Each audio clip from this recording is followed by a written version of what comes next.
All right, let's get right into it. Today, we're going to break down the events in Iran between 2025 and 2026.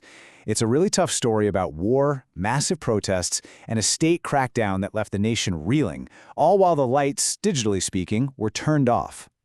And we're going to start with this quote, "Genocide under cover of digital darkness." It's from an Iranian doctor. And honestly, it just cuts right to the heart of what we're talking about. A crisis that played out almost completely hidden from the outside world.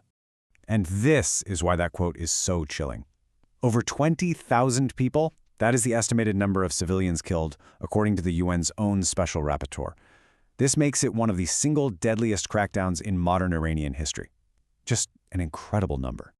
So the big question is, how on earth did it get to this point?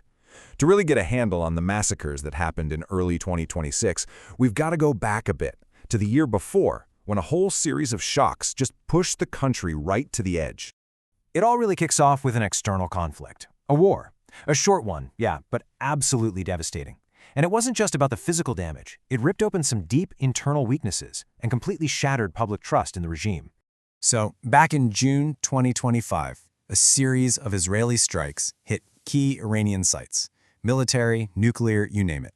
Now, the actual fighting only lasted about 11 days before a ceasefire was brokered, but the psychological hit, it was huge. The government's whole image of being this impenetrable fortress was just gone.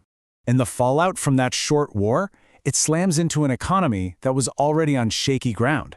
Think about it. Commerce gets totally disrupted, you've got these massive power shortages crippling everything, and then the government makes this move to suspend cooperation with the UN's nuclear watchdog, which put them at risk of even more crushing sanctions. By late 2025, all that economic desperation just boils over. It started with merchants in Tehran's Grand Bazaar, but it spread like wildfire. And pretty soon, the protests weren't just about the economy anymore. The demands changed to fundamental political change. Chants of death to the dictator started echoing all across the country. So as these protests got bigger and bigger, the state's response got, well, a lot more organized and a whole lot more brutal. The regime saw this as a genuine threat to its survival, and it started to roll out this very systematic plan of repression. You can almost see the playbook unfolding here, step by step.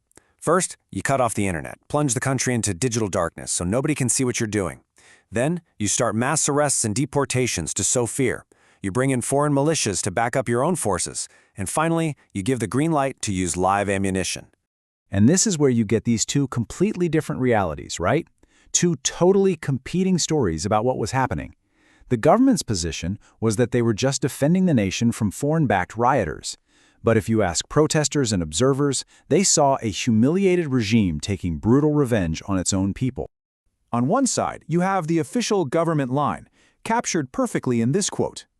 They framed the whole crackdown not as putting down a protest, but as this patriotic act of defending the nation from outside enemies. But then you hear from people who are actually there, on the ground, like this doctor, and the story's just completely different. It's a story about a state turning its weapons on its own citizens, and the consequences were just devastating. So, with the internet pretty much gone, the true horror of what was happening started to leak out bit by bit. The reports that trickled out from doctors, from activists, from regular eyewitnesses, they painted an absolutely grim picture of these widespread atrocities. And the tactics being used, they weren't just about crowd control. This was something else entirely. We're talking about security forces using heavy machine guns on crowds, deliberately aiming for heads and eyes, even raiding hospitals to drag out wounded protesters, sometimes even executing them. And to really get your head around the sheer scale of the violence, just look at these numbers. The 20,000 or so estimated deaths here, it just absolutely dwarfs the death tolls from other major crackdowns, like in 2009 or 2019. This was a level of killing that was just unprecedented. And while all this physical violence was going on, there was another war being fought, a war over the story itself. The government blamed all the deaths on foreign terrorists. There were these incredibly cruel reports of families being forced to pay for the very bullets that killed their own children, and then being pressured to say their loved one was actually part of a pro-regime militia.